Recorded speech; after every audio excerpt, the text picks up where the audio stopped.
boa tarde ou boa noite, depende do horário que você está ouvindo a gente ou assistindo pelo YouTube. Hoje, gente, um convidado mais do que especial para a gente falar de um tema que a galera tem muita dúvida ainda. Pensa só, muita gente nem sabe o que é Bitcoin, quem dirá sabe o que é Lightning Network. Então rola uma dúvida gigantesca em relação a isso. E eu trouxe o cara que vai explicar tudo pra gente. Diego, seja muito bem-vindo. Prazer, Flávio. Obrigado pelo convite. É sempre bom falar sobre Bitcoin, Lightning, tudo relacionado. Eu fiquei super honrado. É um prazer estar aqui. Espero que o papo seja super legal. Vai ser incrível. Muito obrigada mesmo por estar com a gente. Ó, até fiz uma live com o Diego do Bitcoin. Ele falou assim, nossa, um monte de Diego no mercado. Ele falou, ó, você tem que fazer uma live com ele. Você tem que gravar um podcast com ele, porque ele é o cara, ele é incrível. Eu falei, realmente. Eu falei, já seguia, já acompanhava teu trabalho. E é mesmo. Me conta uma coisa, assim, só por curiosidade, antes da gente entrar no assunto, que a galera tem muita dúvida mesmo. Como que você conheceu o mercado cripto? Que ano foi isso? Quando você começou a entrar nesse meio? Não, legal. A minha história é super legal, Flávia. Assim, eu nunca tive um histórico com o mercado cripto, nunca tinha tido um histórico com o mercado cripto até 2020, né? Até 2020, aliás, eu era super careta dessa ótica. Eu trabalhava na economia real, eu trabalhava numa transportadora, que é provavelmente o setor menos sexy da economia, é um setor super barra pesada, assim, muito trabalho. Nós tínhamos uma empresa com 200 e poucos funcionários, 60 e poucos veículos, e em 2020 a minha vida foi completamente transformada por uma série de coisas. A principal delas, como consequência da pandemia, nós vendemos o nosso negócio, né, para um player do e-commerce que explodiu, né? A pandemia ela virou de cabeça para baixo o nosso negócio e acabamos por nos desfazer dele. E confrontado com essa realidade de com 30 anos à época, eu poderia pensar e planejar a próxima fase da minha vida. Até então você vem meio que no embalo, né? Você forma na faculdade, já quer começar a trabalhar, faz um intercâmbio, faz um trainee em São Paulo, trabalha na empresa da família, tenta dar certo, você nunca tem tempo para pensar qual que é o próximo passo. Como que eu vou trabalhar com o que eu amo, com o que eu acredito, com o que eu quero. Só que em 2020, uma vez já tendo construído alguma coisa na vida, tendo construído alguma carreira, eu pensei, olha, página em branco, né, da minha vida. Agora começa de novo. Eu me apaixonei pelos investimentos, pelo mundo dos investimentos, pelo mundo do mercado financeiro em 2018. Comecei a investir por conta própria, o meu dinheiro. Em seguida, comecei a gerenciar o dinheiro de amigos e familiares, de forma amadora, informal, né, mas porque gostava muito disso. E em 2020, falei, olha, meu coração me conduz para o mercado financeiro, é para lá que eu vou. Então, eu já tinha a essa altura lido tudo que eu podia colocar as mãos sobre. Então, li todos os livros do Fisher, do Philip Fisher, do Howard Marks, do Benjamin Graham, do Tony Robbins, do Howard Marks, enfim, toda a literatura que você puder imaginar do mercado financeiro, eu coloquei a mão, li, me apaixonei, assinei todo tipo de casa de análise, fiz curso do primo rico a coisas mais sofisticadas. E no meio do caminho, eu falei assim, olha, eu vou me dedicar um pouco, né? Eu pensei à época, ao Bitcoin, porque não é uma classe de ativo que eu posso me dar o luxo de não conhecer, né? Imagina o Diego consultor, né, trabalhando lá com os seus clientes e não sabendo falar sobre o que é o Bitcoin. Né? Desmerecê-lo com preconceitos, do tipo, é pirâmide. Mas as pessoas começaram a te perguntar. Exato, na verdade, para ser bem honesto, isso partiu muito de mim. O Bitcoin, ele sempre esteve em todas as rodas de conversa do mercado financeiro. E eu sempre via todo tipo de opinião. Eu mesmo repetia muito opiniões formadas pelo mercado que hoje, em retrospectiva, não faziam sentido, né? Eu taxava como uma aposta, como um ativo de risco, como uma coisa que, na verdade, ele não é. Se você olhar o comportamento a olho nu, você pode tirar várias conclusões erradas. E falei, olha, eu não sou assim, eu não sou um cara de falar sobre o que eu não conheço bem, eu não sou um cara de não gostar de estudar, pelo contrário, eu adoro estudar as coisas, ir a fundo e começar do começo, tipo, eu ler na fonte sobre o que se trata. Então, comecei aquela jornada na toca do coelho, baixei o paper do Bitcoin.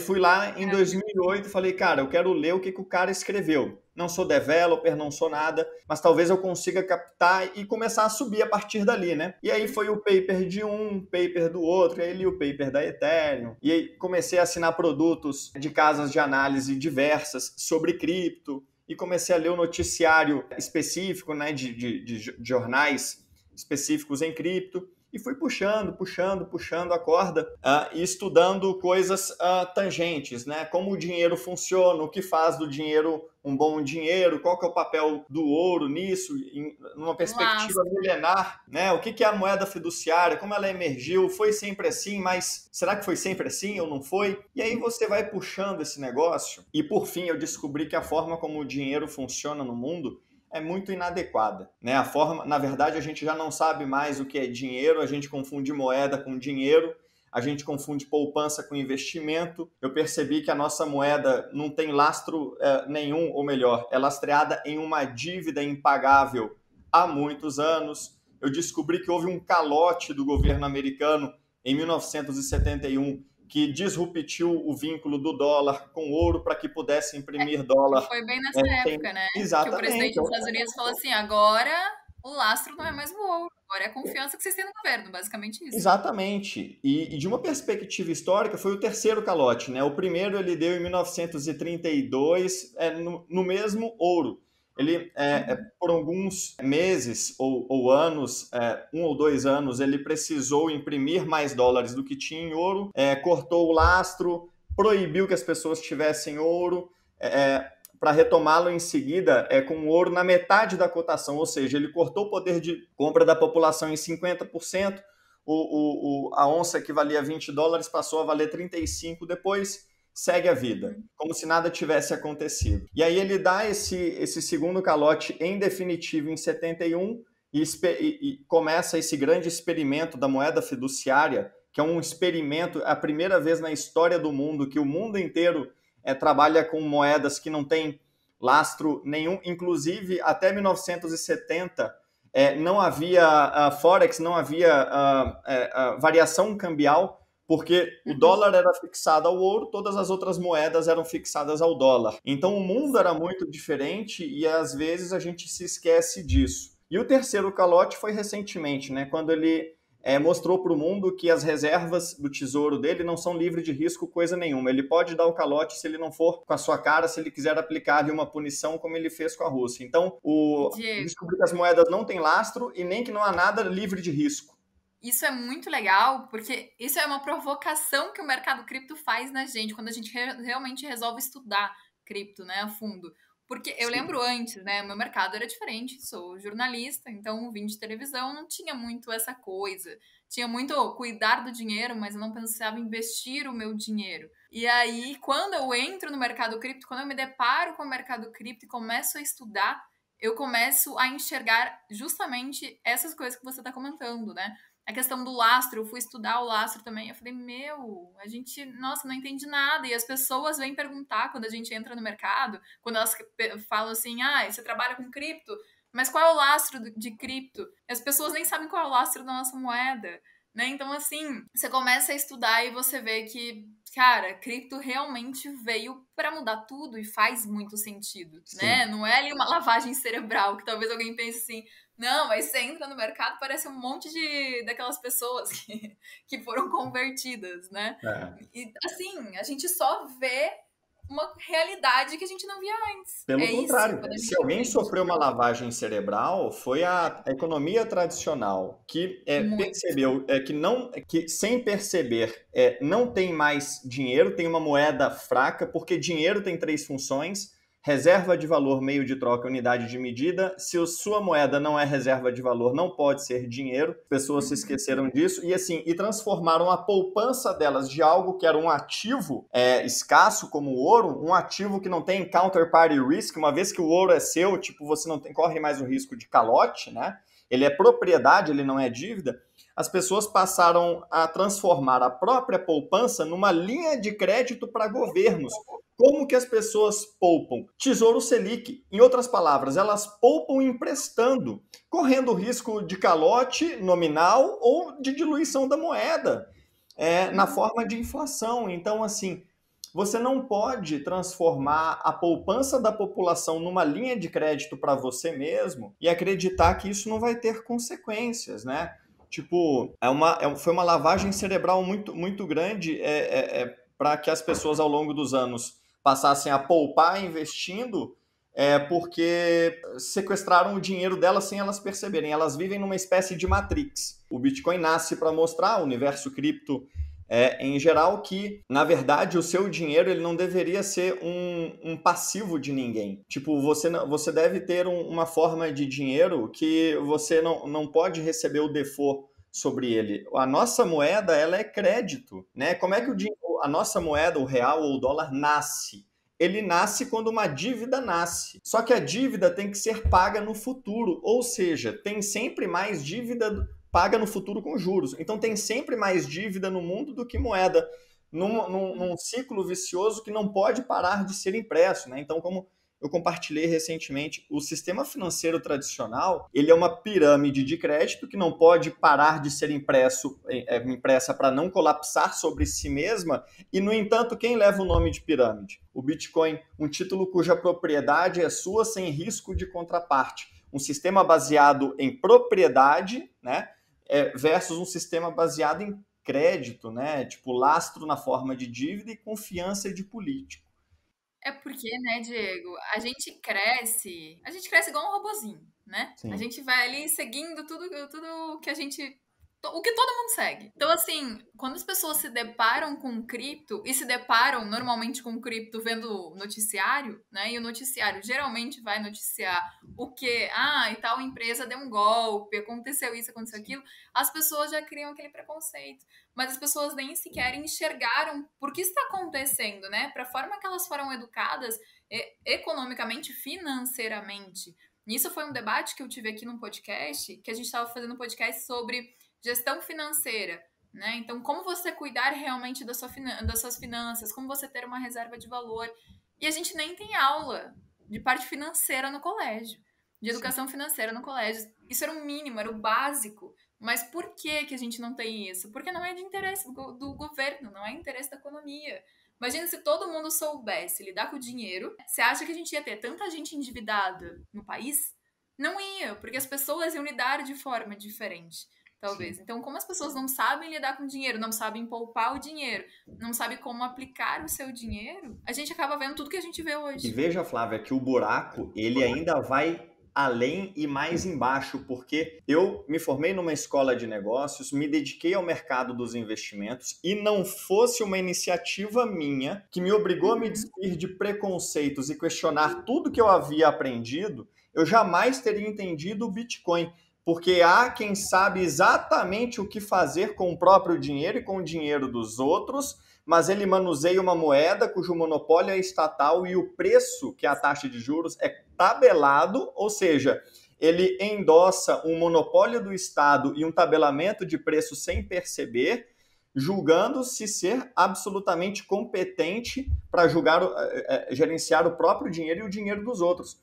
Nós temos alguns gestores da Faria Lima, que óbvio que não convém falar o nome, mas que são super gestores, gerenciam bilhões, e acreditam cegamente que a moeda fiduciária é a solução, né? É um formato correto, ou talvez o melhor formato com o qual a sociedade conseguiu chegar para construir uma sociedade civil organizada. Que há hoje 71 vezes mais dólares em circulação do que em 1960 é um número que eu vejo pouca gente falar e, no entanto, ele é público e disponibilizado pelo Fed, né? Então, a base monetária M2, que é a quantidade de dólares em vários formatos, desde contas correntes a contas poupanças, a tipo títulos na forma de do tesouro Selic deles, é 70 vezes maior do que em 1960. Então, posto de outra forma, se o seu patrimônio não performou a mesma coisa, você ficou mais pobre em termos relativos e tem uma parte menor da riqueza do mundo, porque a forma como o dólar passou a funcionar desde 1970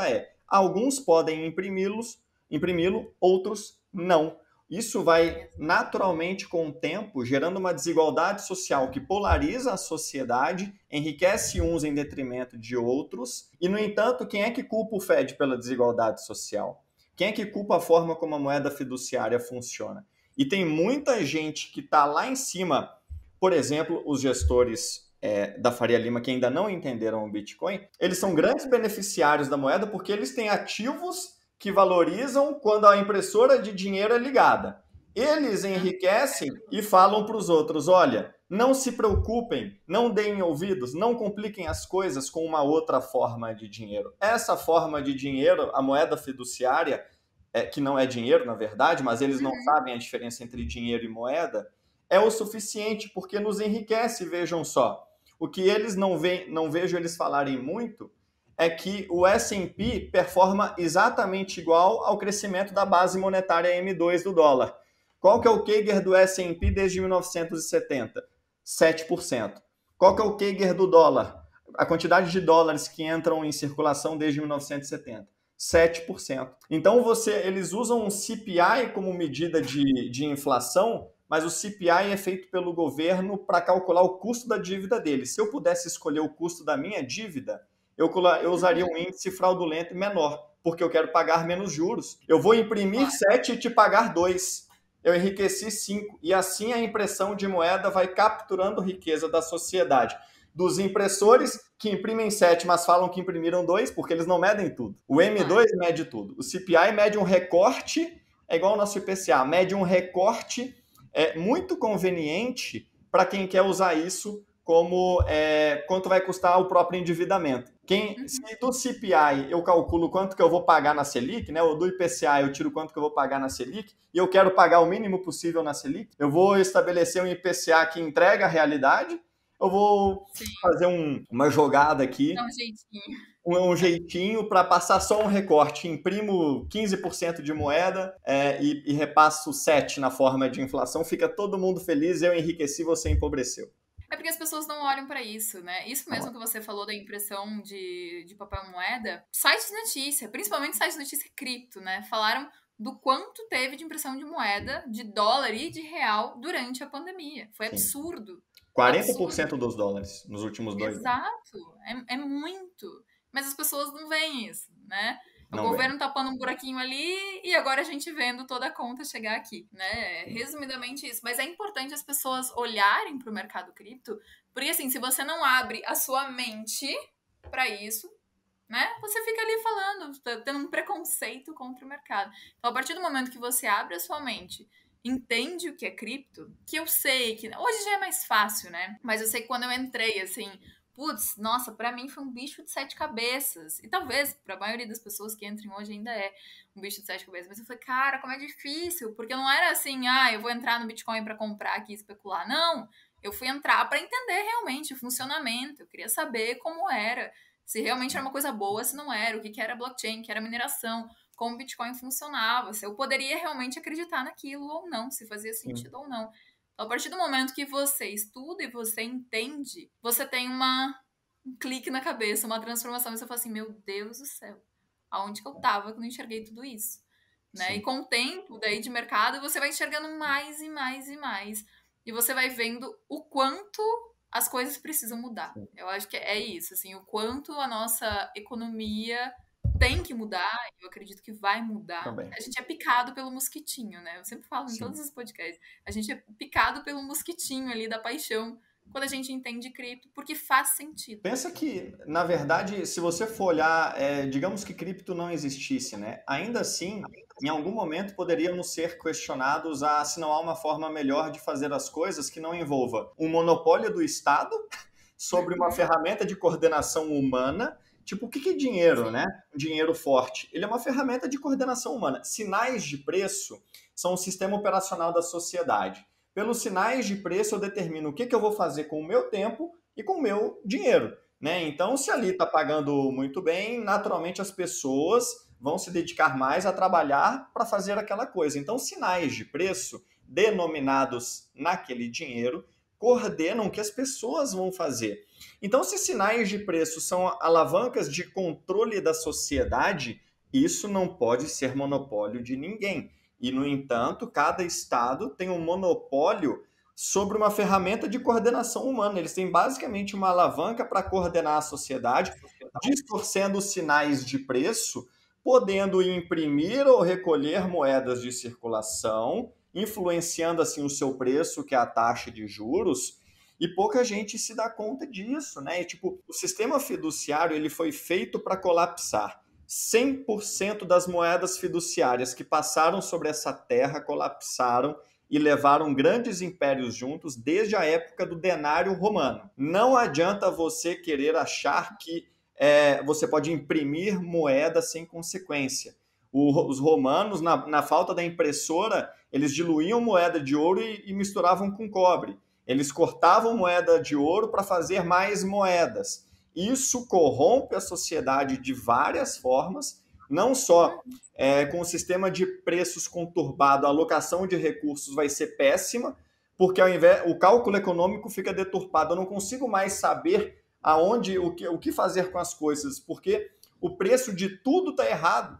Não é o livre mercado que está determinando. E preço não errado... Não faz sentido, né? Tem coisa assim que você fala assim, cara, não bate, a conta não bate. Pensa que a moeda fiduciária, ela privilegia capital político, né? Então, a moeda fiduciária, por ter impressores, pessoas com um monopólio que podem ser corrompidas, eventualmente serão. E aí você privilegia campeões nacionais. Bom, vamos falar grosso modo. O preço deveria emergir do livre mercado.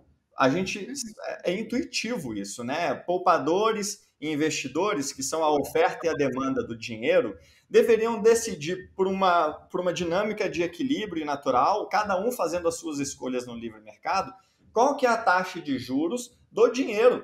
É assim que emerge, por exemplo, o preço das coisas no supermercado, né? Então, o que determina o preço da maçã na gôndola? Né? A quantidade de produtores de maçã com a quantidade de gente querendo comprar maçã. E aí você tem uma quantidade de maçãs em circulação e você vai achando o preço onde quem quiser comprar, compra, quem quiser produzir, compra, e você emerge o preço de equilíbrio. Se o governo tentar mexer nos preços como o governo Sarney tentou, você vai sempre errar, porque uma entidade central não é capaz de definir preço tomando decisão para milhões. Ele eventualmente vai falhar. Ou ele vai colocar um preço alto demais e vai gerar o quê? Muita produção, pouco consumo, desperdício, sociedade mais pobre, produção jogada fora, caminhões de maçã indo para o lixo. Se ele obedecer ao lobby do consumidor, ele vai botar o preço mais baixo do que deveria. O que vai acontecer? Gôndola vazia. Todo mundo querendo comprar, ninguém querendo produzir. Então, tipo, o tabelamento de preço nunca funcionou. No entanto, o mercado de capitais jura que tabelar o preço do dinheiro vai funcionar. E, no entanto, esses super ciclos de inflação e recessão são nada mais do que a gôndola vazia e a produção jogada fora traduzidas pro capital, pro dinheiro. Sensacional. A gente sabe que tabelamento de preço não funciona, que sistema de preços é muito melhor a um planejamento central. E eu já entrei em debates com gestores da Faria Lima, postando coisas sobre o Banco Central resolveu aumentar a taxa de juros. Eu falei, cara, como você vê tipo uma autoridade central tabelando o preço do dinheiro, que é metade de todas as transações da economia? Tipo, tudo é metade de dinheiro. Se eu compro um iPhone, por exemplo, exemplo ruim, né? Se eu compro um caderno, vai R$50 para papelaria e ela me dá um bem que vale R$50. Dinheiro foi metade. Se eu manipulo o preço de uma metade, a metade do dinheiro, eu estou manipulando todos os preços da economia. Eu estou manipulando toda a dinâmica da economia. E ele me respondeu, esse gestor, falando, olha, o Banco Central é a entidade que mais sabe no Brasil sobre a economia. Então eu falei, então planejamento central versus sistema de preços? Porque se há uma entidade central que possa definir tudo por todo mundo, o planejamento do Sarney deveria ter dado certo. O socialismo, o comunismo deveria dar também, é só delegar, pede para eles quanto que valem as coisas. Mas não funciona. Sim. Como Hayek já dizia, o conhecimento está disperso na sociedade. Então, a tomada de decisão de preço também deve estar. Eu decido o que fazer com o meu dinheiro e disso, com outras pessoas, a gente vai entrar num acordo de qual que vai ser a taxa de juros que vai emergir. por favor, não decida por mim. Só que Uhum. é aquela coisa, as pessoas estão numa Matrix. E a Um Matrix quadradinho. você não Não, pode falar. As vive pessoas têm que num ver. cubo, numa caixinha.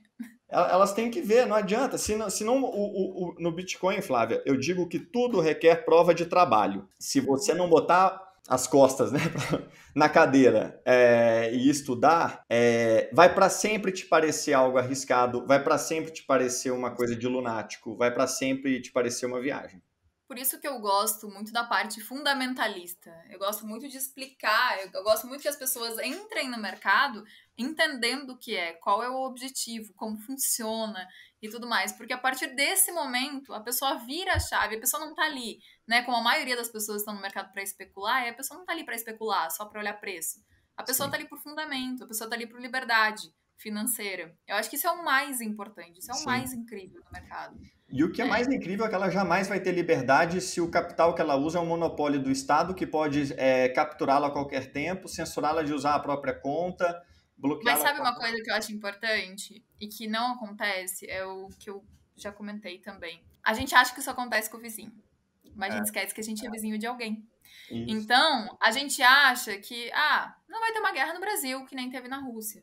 Mas na Rússia, a galera da Rússia não achava que ia ter uma. Da Rússia não, da Ucrânia não achava que ia ter uma guerra, Perfeito. né? Eles não achavam que eles iam ter que ir no banco tirar o dinheiro deles e que na hora Sim. de tirar o dinheiro não ia ter dinheiro para todo mundo, Sim. né? Eles achavam. Então pensa só, hoje se a gente for no banco tirar nosso dinheiro, não tem dinheiro para todo mundo, porque o banco trabalha com o nosso dinheiro, né? Então não tem. Então imagina você reservou a vida inteira o teu dinheiro, guardou, colocou no banco, falou: "Cara, aqui tá um lugar seguro". E você precisa tirar tudo aquilo. Você precisa e você não pode tirar tudo aquilo porque deu um chabu e o banco não tem dinheiro para todo mundo. E vamos Imagina pensar. o caos. Não, e pensa o seguinte: tá bom, botei 150 mil numa mala, vai usar os seus reais lá no México? Percebe a fragmentação? Botei 150 mil reais no bolso. Eles valem o quê se eu tô lá no meio de Miami? Então, como você vai poupar uma fortuna que não pode ser censurada por ninguém, não pode ser taxada por ninguém, ninguém pode te impedir de usar? Você quer carregar 50 quilos, que seja uma barra de ouro, ou você quer Uhum. memorizar 12 palavras? Muito mais fácil, né? Porque memorizando 12 palavras, você pode salvar a fortuna de uma família inteira, carregar com ela para onde você for e gastá-la aonde quer que você esteja, com uma internet fraca, um celular vagabundo, porque é um dinheiro nativamente digital e protegido por uma ferramenta que homem nenhum consegue e nem conseguirá quebrar enquanto estivermos vivos, que é a criptografia forte. Tirando que se a gente for sair daqui, né? Pô, vou sair com uma barra de ouro do Brasil. Ah, Vai vendo, me poupe. Não, vai vendo, ô, né? Flávia, O problema que você vai ter. eu juro por Deus que um perfil fantástico do mercado financeiro esses dias postou uma frase do JP Morgan que eu achei Ah, incrível. Ouro é dinheiro, o resto é crédito. Eu adorei, porque assim, o raciocínio tá certo. Só que ele sim. escolheu a versão analógica. O ouro é difícil. Sabe como é que você confere ouro? Derretendo. Você só consegue saber se uma barra de ouro é ouro se derreter. É assim que os grandes bancos derrete o seu ouro para ver se não tem nada ali no meio. Outra coisa, é físico. Um convite à centralização, porque é caro, não só para conferir, mas para transportar, mas para transacionar. Então, se é caro para conferir, transportar e armazenar, eventualmente isso vai beneficiar entidades centralizadoras que ganham com essa escala e, por ser centralizador, é dominável. Não é à toa que ele tenha saído de circulação. Entra o Bitcoin, que propõe uma forma de uma espécie de ouro digital, porém mais escasso. Melhora no ouro, o que tornou do ouro uma boa reserva de valor. É uma escassez absoluta. Enquanto tem milhares de anos que a gente tira cada vez mais ouro do chão e acabou de encontrar uma reserva gigantesca que pode dobrar a quantidade de ouro em circulação, uma certeza a gente tem: não terão mais do que 21 milhões de bitcoins. Gratuito para conferir, praticamente gratuito para transacionar e gratuito para armazenar. E nativamente digital, Fácil de um convite transportar. o transporte, inclusive, pauta importante é uma das formas de transportá-lo incrível, que é a própria Lightning, né? E, na verdade, você pode dizer o mesmo quanto ao Bitcoin, mas eles não dão um braço a torcer. Dinheiro é Bitcoin. O resto é literalmente crédito. é uma moeda do mundo, né? É uma Uma moeda moeda que em global. qualquer lugar do mundo você pode usar. Ai, mas será que eu posso usar mesmo? Pode. Olha, se você for ver a quantidade de caixas eletrônicos, inclusive esses dias bateu o recorde de caixas eletrônicos aí de Bitcoin no mundo. Então, gente, é muito fácil, as pessoas no mundo inteiro estão usando, né? Não adianta você fechar o olho para isso. E tem uma outra coisa também que é super importante, que as pessoas falam assim, ah, mas beleza, que daí a gente já entrando no nosso assunto de hoje. Bom, Lightning Network, muita gente não tem nem noção, acho que a gente pode começar explicando isso. Mas o questionamento de muitas pessoas, beleza, entendi o que é o Bitcoin ali, entendi que o Bitcoin tem uma tecnologia por trás, ele é extremamente seguro, ótimo, né? Pô, é necessário ter o Bitcoin, mas como que eu vou pagar o cafezinho? A transação é tão rápida assim, como que eu posso ir na panificadora e pagar o meu cafezinho com o Bitcoin? Vai valer a pena? Não vai valer a pena? Né? Às vezes a pessoa usa uma stablecoin para fazer isso, ou usa, que seja, uma outra criptomoeda. Nossa, eu esqueci a criptomoeda que eu ia falar agora. Uma outra criptomoeda que a transação é extremamente barata, né? E mais rápida. Então, assim, explica para o pessoal a importância da Lightning Network. Qual é a relação, o que é, né? Que eu sei que ainda é um bicho de sete cabeças para muita gente. Bom, vamos lá. Vamos começar de trás para frente. A Lightning é para o Bitcoin o que o papel moeda foi para o ouro na Inglaterra do século XVII. Mas calma lá. Ô Flávia, uma forma superior de dinheiro na sociedade, ela emerge em fases, né? Fases consecutivas. E a gente rastreou ao longo dos milhares de anos de história registrada em diferentes lugares do mundo que às vezes nem se conversavam, né? Ou seja, o padrão que eu vou trazer aqui para você, ele emerge naturalmente meio que da natureza do ser humano e das escolhas que ele faz, né? Uma forma superior de dinheiro, e historicamente o ouro fez esse papel, emerge em 4 fases. Começa como um colecionável, né? Um negócio brilhoso, curiosamente mantido por algumas pessoas. O Bitcoin começou assim também, né? Um colecionável nerd, sem valor monetário por quase 2 anos, se eu não estou enganado. Ele ainda assim era minerado aos montes, né? 50 bitcoins por bloco na época. Você podia minerá-lo de uma extensão do seu navegador, mas era um colecionável nerd, era algo que chamava a atenção das pessoas. Ele reluzia, mas de uma outra ótica, né? E do colecionável, se o colecionável tiver algumas propriedades, ele escala nessa jornada de 4 fases na adoção dele como dinheiro final. A próxima fase do colecionável se ele for escasso, ele passa por uma natureza de oferta e demanda, praticamente uma lei da economia, uma lei da física, ele passa a valer mais coisas. Ele passa para um mundo cada vez mais abundante de tudo ou mais. Se você tem a mesma quantidade daquela coisa, aquela coisa vai valer mais de tudo o mais. Então ele passa de colecionável para reserva de valor. Então, de colecionável para reserva de valor, acontece uma coisa. Ele extrapola o nicho do colecionador e passa a ser ferramenta de poupança também para algumas pessoas. Espera aí, eu não sou colecionador, eu não vejo brilho nisso, ou sei lá, não estou nem aí. Mas, cara, a natureza dele por algum motivo, o motivo é a escassez, mas nem todo mundo formaliza isso, ele passa a valer mais coisas. Esses colecionadores desse negócio estão trocando esse negócio por cada vez mais coisas. Estão enriquecendo. Incentivos, sinais de preço coordenam a sociedade. Lembra? Esse sinal de preço passa a coordenar a adoção dele como reserva de valor. Veja, eu não estou interessado em trocá-lo ainda, estou interessado em poupar o valor das coisas que eu ralo para conseguir, né? Então, eu deposito tempo em dinheiro em conseguir tokens, né? Uma moeda fiduciária, que por fim eu quero depositar em alguma coisa que me proteja de um derretimento, de uma diluição arbitrária por alguma entidade de Estado, né? E o Bitcoin, curiosamente, ele oferece esse lugar para você depositar o resultado do tempo e da energia que você colocou em um token cuja matéria-prima é qual? Tempo e energia, né? Uma das coisas que eu postei recentemente é que não basta só a energia para você fazer um bom dinheiro.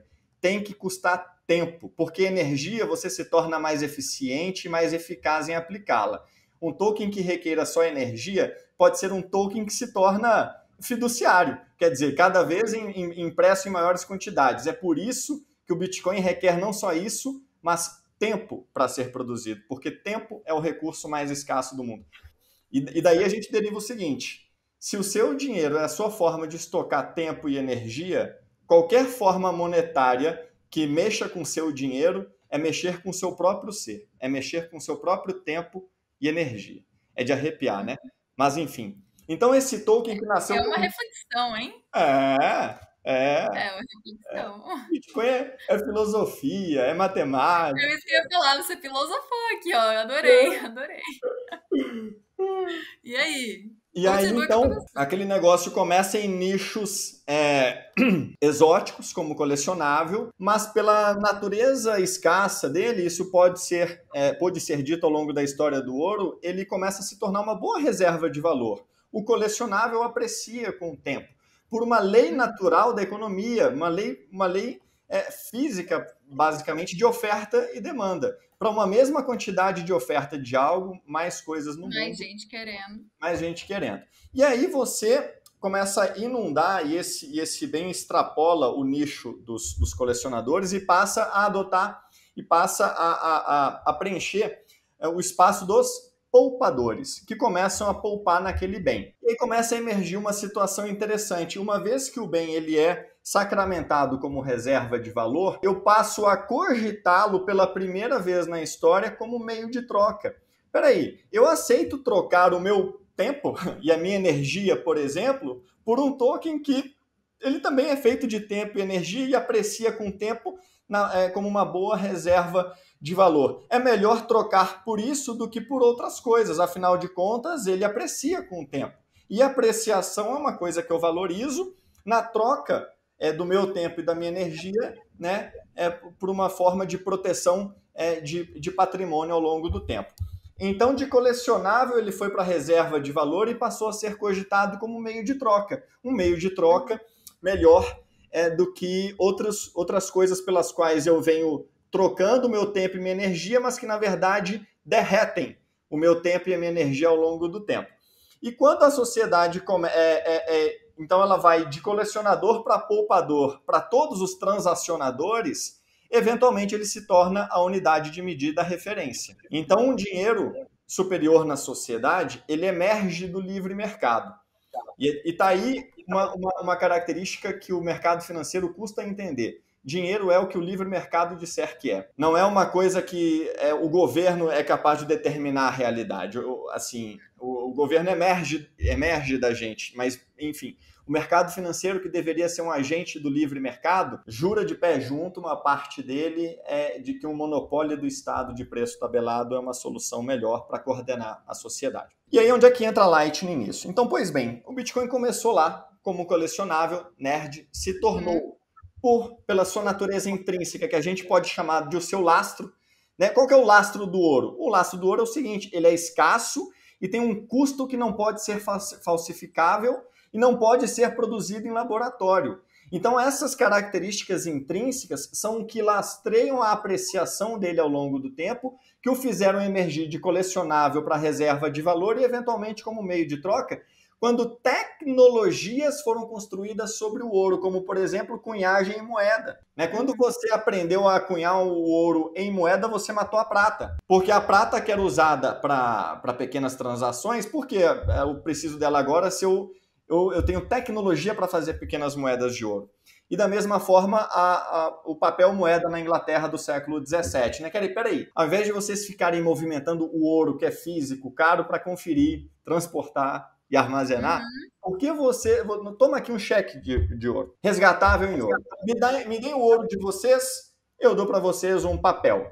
E aí nasceu o papel moeda. Inclusive o dólar vinha, né? Resgatável em ouro. Tipo um certificado, né? Um certificado e tal. Então o Bitcoin nasceu como colecionável, se tornou e tem se provado cada vez mais como uma boa reserva de valor. Eu postei sobre isso ontem, Flávia. Uma ingenuidade do mercado é descartar o Bitcoin como reserva de valor por sua volatilidade. Assim como o rio corre para o mar, a moeda fiduciária vai hiperinflacionar, porque a história atrela uma taxa de sucesso para as moedas fiduciárias de 0. nenhuma jamais atravessou o teste do tempo, né? As moedas fiduciárias que a gente conhece hoje são todas recentes da ótica histórica. Inclusive, as moedas fiduciárias mais antigas morreram. Então, assim como o rio corre para o mar, o estado final da moeda fiduciária é hiperinflacionar. Se a gente quer um ativo que nos proteja, ele tem que, por construção, hiperperformar. E ele não o fará em linha reta. Então, hiperinflação com a hiperperformance traz consigo a hipervolatilidade. Isso, então, postei junto com um gráfico do ouro na República da Alemanha de Weimar, 1930 ou 40, onde o ouro teve variações insanas no caminho para a hipervalorização. Quem diz que o Bitcoin é volátil demais para ser reserva de valor, está querendo um almoço grátis. Está querendo que ele hiperperforme a ponto de te compensar o destino inevitável da hiperinflação, mas o faça sem volatilidade. Na minha opinião, Diego, tem muito essa questão da volatilidade, quando questionam a gente sobre essa volatilidade. Assim, muita gente entra, que é o que eu falei um pouquinho antes, muita gente entra no mercado cripto para especular, as pessoas não entram por fundamento, né? Sim. Então, nos últimos anos, o que a gente viu? Pô, né, lockdown, tudo meio parado, né, economia parada, vamos ali para um ativo que pode me dar um dinheiro, né? Vamos comprar ação, vamos para cripto, ali eu posso fazer uma grana, nananã. Aumentou os juros. Ah, meu Deus, vamos para renda fixa, né? Renda fixa tá legal. Muita gente saiu de ação, muita gente saiu de cripto, foi para renda fixa. A gente vê volatilidade. Então, a partir do momento, eu acho que as pessoas também mudarem um pouco a visão delas no mercado cripto, talvez a gente vai vendo essa volatilidade diminuindo. E eu vejo assim, eu acho que em retrospectiva, a gente vai olhar para trás e lembrar que o mercado financeiro e a sociedade como um todo parava a cada 45 dias para ouvir na TV o que um cara tinha a dizer sobre o preço do dinheiro.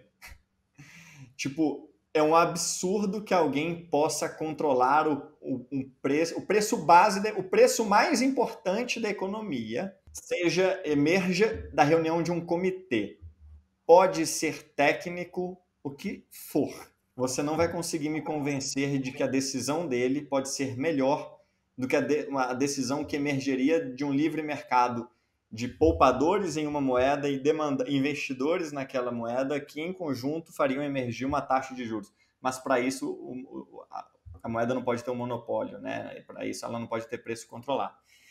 Por isso que cripto é tão incrível, né? Por essa falando de Bitcoin, né? Essa descentralização, que eu gosto de comparar também, Diego, que as pessoas têm Bitcoin porque elas querem ter Bitcoin. Sim. Quando a gente fala de comunidade, né? As pessoas viram... Alguém viu o sentido lá atrás, falou para outra pessoa que era o Bitcoin que viu o sentido, que foi lendo o white paper do Bitcoin, as pessoas foram comprando cada vez mais, o preço foi valorizando, também tendo a lei da oferta e da demanda, cada vez menos Bitcoin no mercado, cada vez mais gente querendo, a tendência é que o preço suba, né? Diferente da nossa moeda, que a gente nasce, a gente vai assim, meu Deus, para ir no mercado, eu preciso do real, né?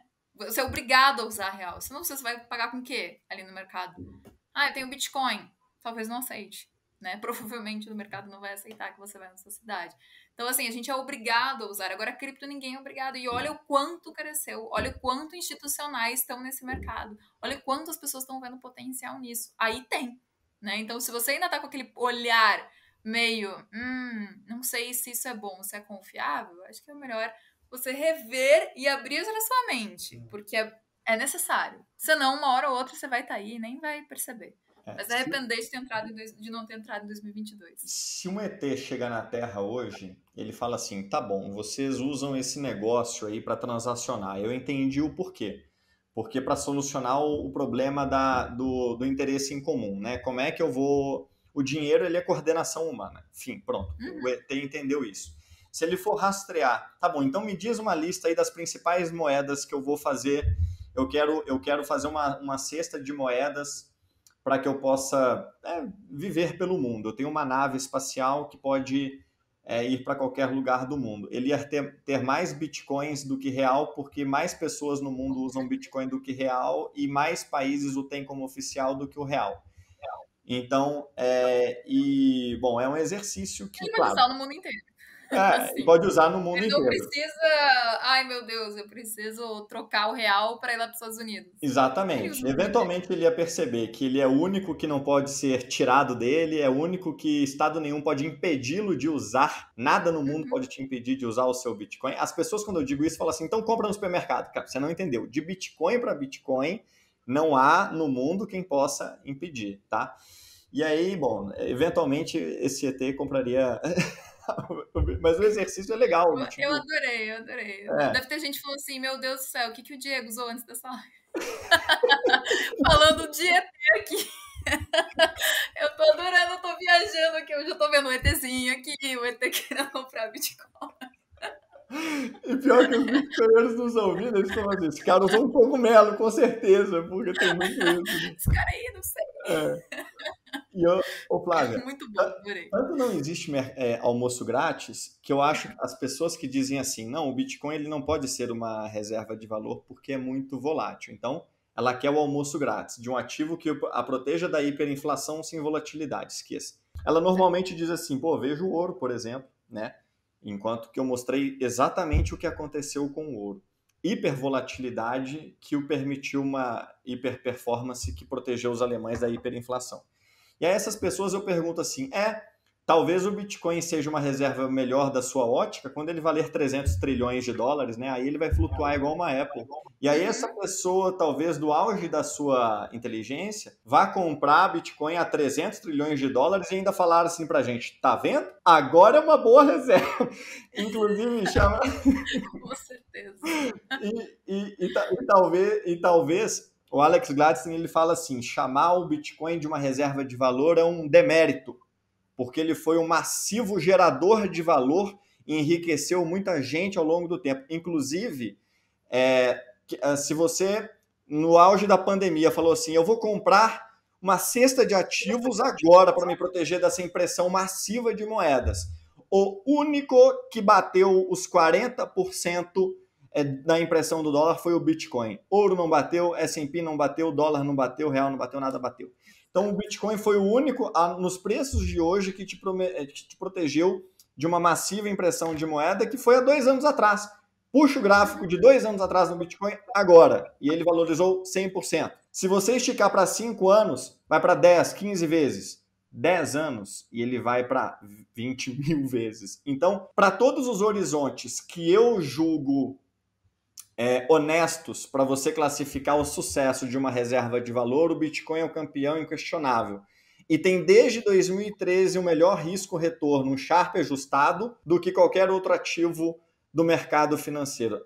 Uma boa parte da minha ignorância me impedia de ver o porquê disso, enquanto dentro do mercado financeiro. Eu julguei que talvez ouvindo dos outros que pudesse ser uma mania, uma tulipa, alguma coisa. Mas são as características do Bitcoin que o fizeram campeão até agora que o tornarão muito provavelmente o campeão para os próximos 10 anos. E onde é que está a Lightning, Flavinha? Pelo amor, vamos conectar a Lightning, pelo amor de Deus. A Lightning, eu quero saber da Lightning. Bora! Deve ter gente falando assim, meu Deus, cadê? Mas cadê a Lightning? O que tem a Lightning? A Lightning, ela eleva o Bitcoin de reserva de valor para meio de troca. Ela é uma forma mais inteligente, você pode argumentar, mais sofisticada de mover os seus Bitcoins. De forma mais privada, rápida e barata. E de forma peer-to-peer, sem você perder as suas chaves, sempre com a posse dos seus Bitcoins, mas agora movendo na velocidade da luz, através de uma web de nodes Bitcoin, qual você deveria ter um, inclusive. Uma das grandes inovações que o Bitcoin trouxe foi a blockchain, né? Então, a capacidade de você ser dono da linha do tempo e da verdade, e você poder verificar sem intermediários todo o histórico de transação do mundo, e verificar se ninguém está trapaceando, verificar se ninguém gastou o mesmo Bitcoin 2 vezes, ou se pode gastar o Bitcoin que diz ter.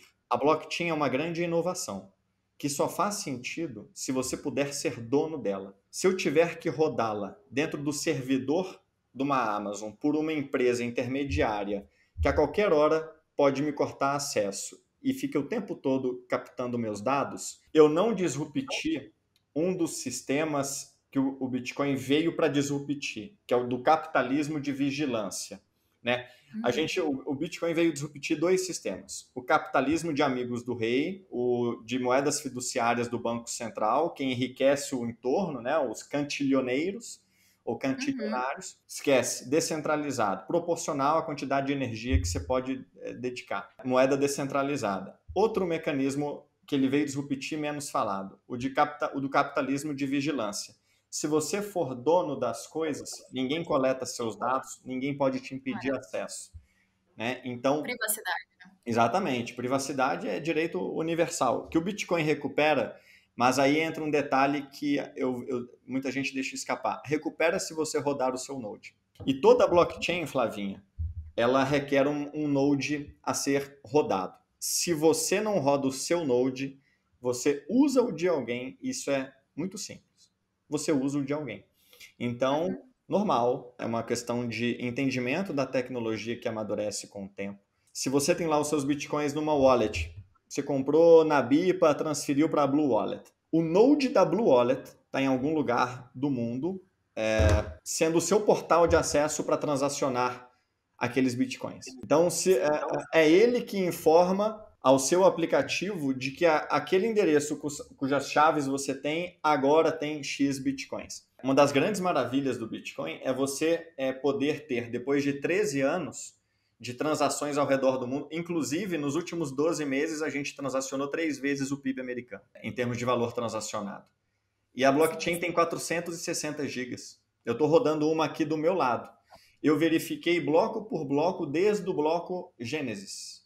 E posso atestar que é verdade. Ou seja, mas voltando para a Lightning. Então a Lightning ela é uma forma de você mover os seus bitcoins peer-to-peer de forma mais privada, porque ela é por cima da blockchain. Ela não utiliza... É uma segunda camada. É uma segunda camada, exatamente. E como é que funciona essa segunda camada? Nessa segunda camada, os bitcoins eles fluem por canais. Então, eu abro um canal com você, você abre um canal, por exemplo, com um lugar onde você consome todos os dias, por exemplo, com a Starbucks. Né? Então, isso pressupõe que eu tenho o meu node Bitcoin e a minha wallet Lightning por cima, enxergue dessa forma. Eu abri um canal com você, eu já falo o que é um canal. E você faz a mesma coisa que eu, você tem a sua wallet Lightning com o seu node, abre um canal com a Starbucks.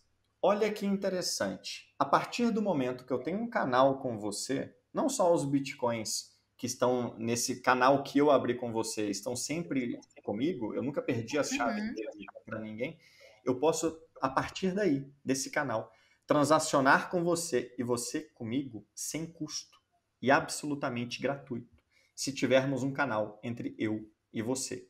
Infinitas vezes e numa moeda que você talvez ainda não conheça, o Mili Satoshi, que é a unidade de medida. Eu conheço. Flavinha. Eu falei pra você, quando eu entrei no mercado, eu estudei a fundo, porque eu falei, eu preciso entender isso aqui. Como que eu ia falar de cripto se eu não entendesse como que é? Arrasou. O Mili Satoshi, um parênteses, o Bitcoin pode multiplicar, vou botar até mais perto aqui, ó, por 5.000 vezes e um Mili Satoshi vai ser 1 centavo. Então, a menor parte ali. Imagina que... então o Mili Satoshi é essa unidade de referência da Lightning, né? E quando eu abro um canal com você, olha só, o que é a dinâmica de um canal? Vamos traduzir, o que é um canal? Como é que eu abro um canal com você? Um canal nada mais é do que uma wallet on-chain normal, multisig, entre eu e você. Nós dois temos a chave dela. Simples assim. Eu quero abrir um canal com você de 5 milhões de satoshis. Eu posso abrir de qualquer coisa, entre 20 mil satoshis e 5 bitcoins. Abri um de 5 milhões de satoshis. O que eu fiz, na verdade? Eu peguei 5 milhões que estavam nessa minha wallet Lightning, que eu chamo de Node Lightning, mas é uma wallet com regras regida por um protocolo Lightning. Eu abasteço ela. Dela eu vou abrir esses canais. Então eu tenho 5 milhões de satoshis lá nela. Eu vou pegar 5 milhões e depositar nesse endereço multisig eu e você. Mas peraí, como é que eu vou depositar 5 milhões de sats no endereço multisig eu e você? Você agora vai me chantagear. Pronto, se você não me der a sua chave, nunca mais eu perdi esse dinheiro. Se você sumir do mundo, vai ficar o endereço preso lá, porque nem eu vou assinar, nem você vai assinar, ninguém move nada. Aí já era. Aí que entra o protocolo Lightning e as regras que coordenam esse sistema. O que eu estou fazendo, na verdade, o que os nossos nodes estão conversando por trás na hora que eu dou a ordem de abrir o canal, é falar assim, olha, Flávia, eu estou querendo abrir um canal com você de 5 milhões de satoshis. Antes de eu dar o broadcast na transação, você pode, por gentileza, já assinar uma transação devolvendo para mim os 5 milhões que vão estar nesse endereço multisig, porque assim que eu tiver essa transação assinada por você, eu dou o broadcast nos 5 milhões, abasteço essa wallet multisig nossa, e se você se tornar contra mim, ou se você sumir, ou se você se tornar maléfica ou coisa assim, você já assinou a transação que eu preciso. Já está assinada por você. Eu pego, vou lá on-chain e faço o fechamento do canal, que está assinado por você dizendo devolver os 5 milhões para o Diego. Então, eu nunca perdi a posse desses 5 milhões, porque antes de movimentar o saldo, eu já me garanti com você. Você já fez esse contrato comigo. Isso. Perfeito. Então, a partir desse momento, o saldo continua meu. Você já assinou. Se você não assinar, eu também não mando o dinheiro e fica elas por elas. A gente não abre o canal. E a partir desse segundo momento, então, você me deu essa transação, falou, não, manda bala, abre o canal. Tá aqui o cheque te devolvendo esses 5 milhões para você ficar tranquilo. Aí eu mando os 5 milhões. A partir daí, pensa que esse canal virou uma ampulheta. Uma ampulheta onde a areia tá toda do meu lado. E eu posso passar grãozinho de areia por grãozinho de areia para você. E aí a areia ela vai saindo de um lado e indo para o outro. Esses 5 milhões, eles passam a ser como uma areia, que eu fico mandando para um lado e para o outro. Então, a partir desse momento, eu posso fazer, por exemplo, são 5 milhões de satoshis, eu posso fazer 5 milhões de transações de um satoshi para você de graça. Na verdade... Então, pegando o exemplo da Starbucks, que a gente falou, né? Pô, então eu quero ir ali na Starbucks e eu quero comprar um café na Starbucks. Então, eu posso abrir esse canal com a Starbucks e aí eu posso transacionar isso sem pagar nada naquele momento. Isso. E o mais interessante é que nesse meu exemplo, eu não preciso abrir com a Starbucks porque você já abriu. Então, aí que acontece uma segunda dinâmica. Amadurecendo a nossa dinâmica. Eu abri um canal com você e como eu que abri, eu que mandei os 5 milhões. Cara, a gente vai ter que fazer uma live disso. Você tá sabendo, né? Mas agora. Porque eu quero ver isso. A gente vai ter que fazer uma live disso. Como diz o ditado, eu já tô com a roupa de ir. A gente vai fazer. Então eu abri esse canal com você de 5 milhões de satoshis. E aí eu posso te fazer 5 bilhões de transações de 1 millisatoshi. De graça. Porque eu tô comprando alguma coisa de você, sei lá. E a medida é, cada satoshi que vai para o seu lado, é você quem ganha o direito de depois me enviá-lo de volta sem custo. Então, esse saldo ele fica indo para lá e para cá numa espécie de ampulheta. Se o saldo tá local, sou eu que posso mandá-lo para você. Então, na medida que o saldo vai indo para você, é você quem pode usá-lo contra mim. E aí, você tem beleza, entendemos a dinâmica do que é um canal entre eu e você. Eu fiz uma transação on-chain. Então, essa transação on-chain é uma transação da minha wallet Lightning para esse canal nosso, essa wallet multisig. Então, essa transação on-chain é transação normal. A rede inteira fica sabendo que a gente abriu esse canal. Então, ela tem um custo on-chain para depois nunca mais ter custo entre a gente. Isso é muito poderoso, né? E eu posso nunca mais fechá-lo. Tá? Idealmente, eu nunca mais vou fechá-lo. Em seguida, Flavinha, você fez o mesmo. Você falou o seguinte, cara, todos os dias de manhã eu passo nessa Starbucks e compro alguma coisa pela Lightning. As transações são baratinhas, mas todos os dias eu tô gastando, sei lá, alguns millisatoshis, algumas frações de centavo, né? Tipo, a cada 1000 dias você deve gastar 1 centavo, mas tudo bem. Você quer ter um canal com a Starbucks, né? Você fez o mesmo que eu. Você pegou 5 milhões de satoshis e abriu um canal lá com a Starbucks. Você já entendeu a dinâmica. Você pode agora passar para eles gratuitamente. Você só inverte o lado que a liquidez está. Sabe quem que ganhou o direito de comprar na Starbucks agora também? Eu. Por quê? Se eu quiser enviar para Starbucks, digamos que meu canal está com 5 milhões do meu lado. Eu vou te mandar, por exemplo, 10 satoshis você vai receber a mensagem, você não sabe que fui eu que comecei essa mensagem, tá? É privado. Uhum. Você só vai receber uma mensagem vindo de mim. Se foi eu que comecei ou não, você não sabe.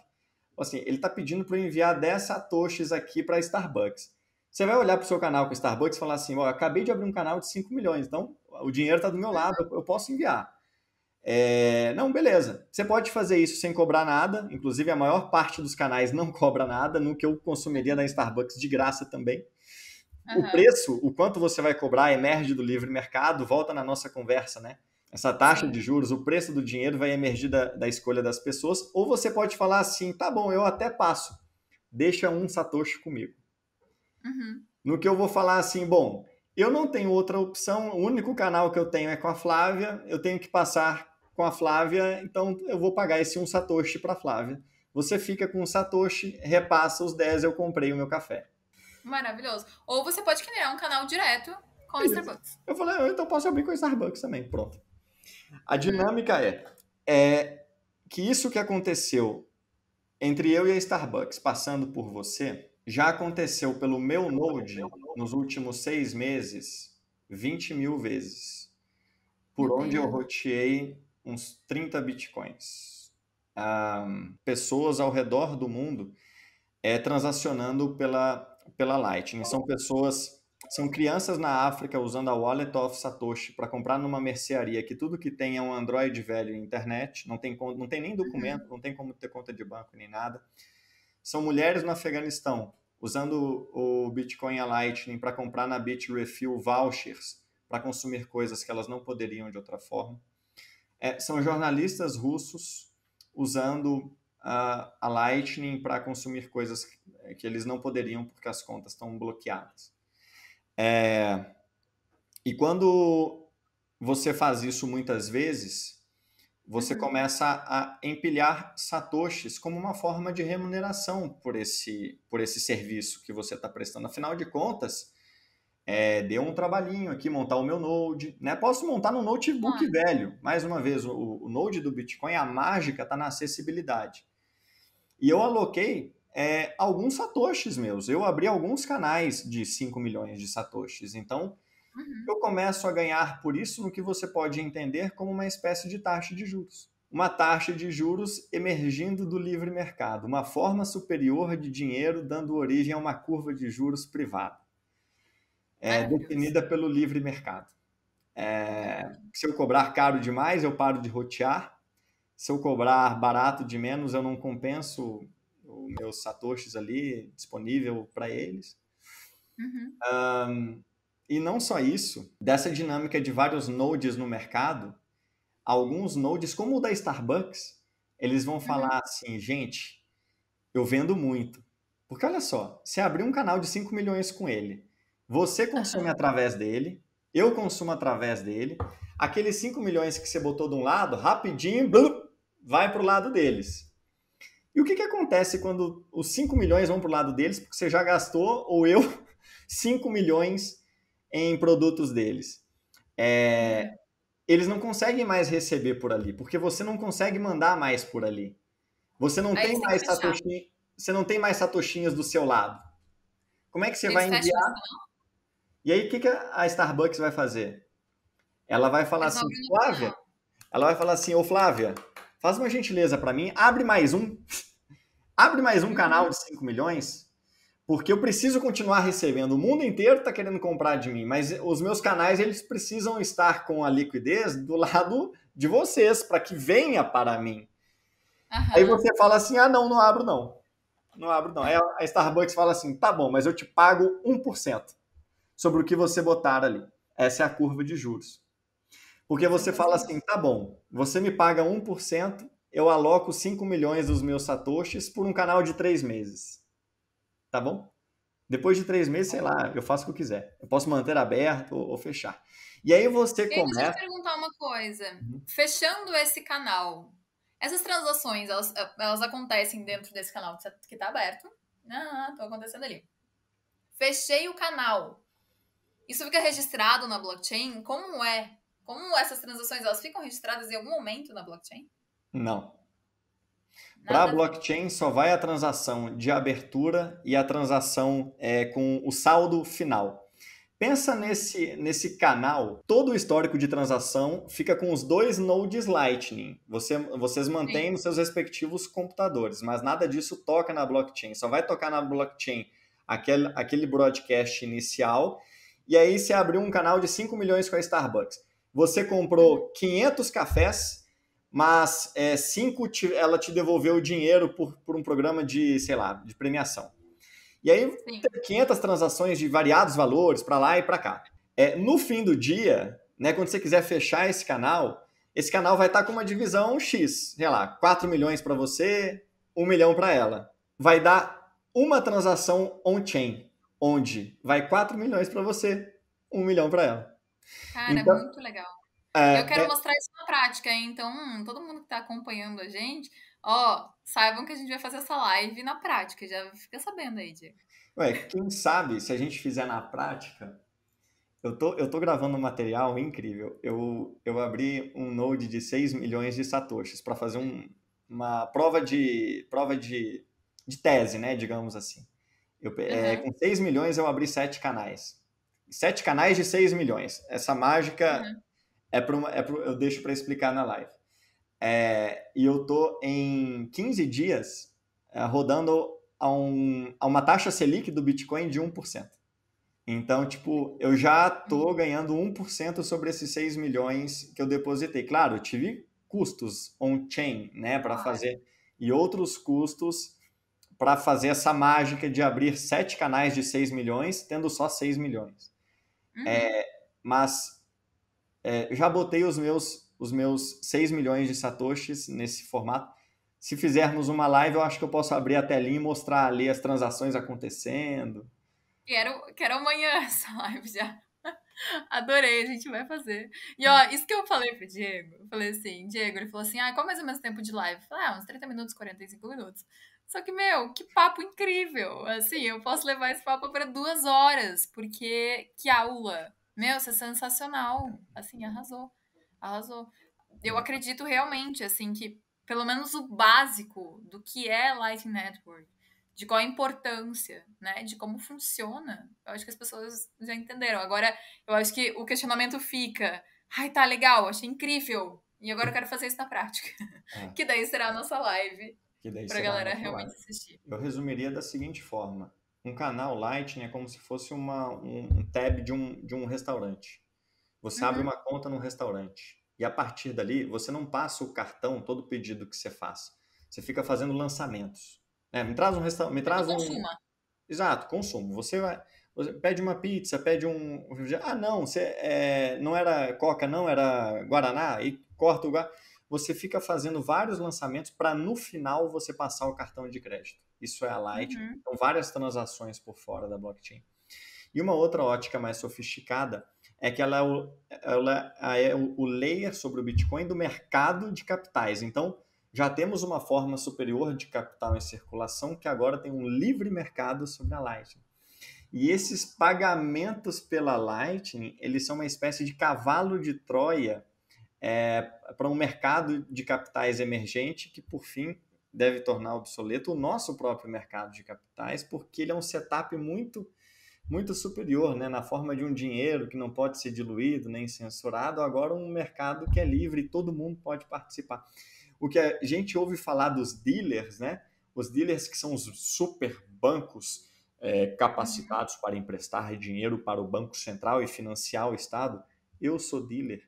Eu empresto dinheiro para quem quiser que eu Eu abra. amo isso em cripto.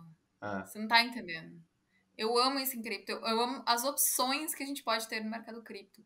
A gente ah, fez uma live agora sobre DeFi. Meu, é ah, incrível. Entendeu? é, Como as pessoas, assim, as pessoas não sabem nem o que é Bitcoin, como que as pessoas entrarem, ficarem sabendo o que é Bitcoin, ficarem sabendo o que é Lightning Network, ir pro ah, DeFi, ir pra tokenização. Meu, é um mercado, assim, infinito. E é um mercado que a gente vê o quanto todo o nosso sistema financeiro é antiquado, né? E o ah. quanto as coisas precisam evoluir. Muito, muito antiquado. E o que eu gosto nessa espécie de DeFi nascendo sobre o Bitcoin, né? Eu digo, Uhum, pensa que é uma forma de DeFi que você não perde as suas chaves e sim. não tem intermediários e você negocia os próprios termos do seu contrato. Imagina o que é você poder definir o quanto você vai receber pelo seu dinheiro, claro, numa dinâmica de livre mercado. Se você quiser de Claro. mais, ninguém vai pagar. Se quiser de Uhum. menos. É incrível, incrível o que tá acontecendo. Essa curva de juros nascendo sobre o Bitcoin, ela é o, o balizador da alocação de recursos na economia, né?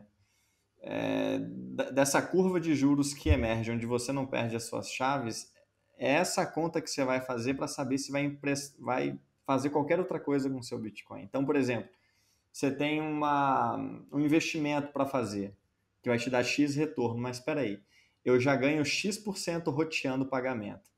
E Y% quando eu faço esse leasing para 2, um mês, 3 meses, um ano, por que eu vou perder as chaves do meu Bitcoin, correr um risco? Então, essa referência que nasce põe um ciclo virtuoso de adoção, onde milhares de pessoas vão passar a querer botar os próprios Bitcoins para gerar alguma coisa para elas. E Ó, quando elas fazem isso, elas criam uma série de novos canais na rede, torna a Lightning mais líquida, mais fácil, mais e num ciclo virtuoso onde um dia você vai experimentar a Lightning e falar assim, caramba, é um Pix global do Bitcoin. Eu paguei alguém na velocidade da luz, a taxa foi... A taxa não dá nem para traduzir em centavos, porque foi menos de um centavo. foi nada. Uhum. E eu vejo isso muito, Flavinha, o momento eureka. Na hora que a pessoa faz a primeira transação, ou na hora que a pessoa faz o primeiro roteamento, ela faz assim, ó. Caramba! Fica tipo, meu Deus, O que dinheiro é mais isso? forte Por que do eu não fiz isso mundo! antes? Como eu não sabia disso antes? Com certeza. Amei. É Eu muito... amei. Ó, Diego, eu vou te falar que a nossa live, ela tá mais do que marcada. Você já fica realmente com a roupa de ir, porque ela tá mais do que marcada. Eu fico só aguardando. Para mim, falar disso é mágico. O Bitcoin ele transformou a minha vida, né? Resolvi me dedicar ao ativo porque eu entendi que a missão de você consertar o dinheiro no mundo, separar o Estado do dinheiro e as corporações Uhum. dos nossos dados, né? Pauta para nossa live é que a Lightning tem um papel importantíssimo na Web 5. Ela é uma web de computadores, nodes, Bitcoin se comunicando. Caraca, o que que é Web 5? Calma, a gente vai deixar pra lá. A gente Vai, tá aqui, a gente vai ver vai. 2 horas. Eu tô parada na Web 3 agora. Muita gente não sabe nem o que é Já vou Web 3 e nem... avançar direto para a Web 5, Flavinho. Já vamos pegar um foguete. Não! Que cogumelo é esse? Muito bom. Não, calma. Web 5 eu vou te cobrar, hein? Na nossa live eu quero Vai, saber o que é Web vai, 5. Flávia, é maravilhoso. Inclusive, aproveitar. Entre os dias 20 e 31, eu devo gravar um podcast com o Chase the Truth, que é Persiga a Verdade, mas o nome dele é Chase mesmo no Twitter. Legal. É, ele é o CEO da Impervious AI, é um navegador nativo da Lightning, um navegador da Web 5, o primeiro que alavanca a Lightning como um layer de comunicação privada entre nodes, que vai compor um stack de tecnologias que a gente chama da Web 5, que faz emergir uma web peer-to-peer, sem intermediários. Entre os Uhum. dias 20 e 31 a gente deve gravar. E Você ele, vai avisar no seu Instagram ou você vai avisar no seu Twitter? eu devo avisar primeiro no Twitter e em seguida no Instagram. E qual é seu Twitter e Instagram pro pessoal te seguir? Twitter é Diego Collin, com Kollling, e no E o Instagram Instagram a também. mesma coisa. A mesma coisa. Sensacional. Eu vou acompanhar, hein? Eu vou acompanhar, porque eu amei esse bate-papo, Diego. Eu poderia levar 1h17. Fazia muito tempo que eu não fazia um podcast de 1h17. Eu amei. Sensacional. Ô, Adorei. Flavinha, Obrigada. Obrigada por eu, estar aqui com a gente. Obrigada por essa super aula, por essa viagem que faz muito sentido. que eu viajei aqui, ó. Você foi falando, eu fui viajando e fez total sentido. Então eu amei muito. E a nossa live tá mais do que marcada. Vamos conversar depois. E a gente avisa pelas redes sociais aí pra todo mundo ficar sabendo. Vou deixar você fazer suas considerações finais, porque é sensacional. Eu fiquei feliz demais de ter vindo aqui. Foi um prazer a conversa. Você conduziu brilhantemente bem. Fiquei super à vontade. Falamos de tudo. Me diverti bastante. Espero que quem esteja nos ouvindo tenha se divertido também. Obrigado mais uma vez pelo convite. A live já está aceita. É questão de tempo até falarmos de novo. Sensacional. Muito obrigada de novo. Pessoal, espero que vocês tenham gostado. Lembrando que todo dia, 9h30 da manhã, a gente tem live no YouTube. Hora Cripto e atualização do mercado para vocês. Espero vocês. E toda terça-feira, nosso podcast, 6 horas da tarde. Muito obrigada, Diego. Obrigada, pessoal.